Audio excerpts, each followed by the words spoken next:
I am Father Dion, the Post-Catholic Chaplain of the Headquarters and Headquarters Support Group of the Philippine Army. And this is Salita ng Diyos, ang ating gabay. Today is Saturday, July 19, 2025 of the 15th week in Ordinary Time. Life can feel like a long and uncertain journey, just like the Israelites in Exodus, according to our first reading. They walked through the night, leaving slavery behind, not knowing exactly what lay ahead. But here is the truth. God was with them. Many of us know what it is like to walk in the dark.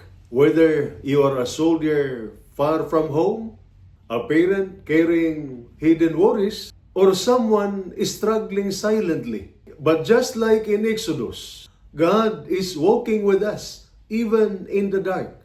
In the Gospel reading, Jesus does not fight back when he is rejected.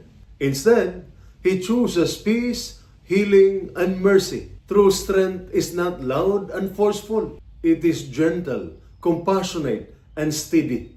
So today, remember, even when life is uncertain, even when the road is hard, God is quietly walking beside you. And this is Salita ng Diyos, ang ating gabay. Let us pray.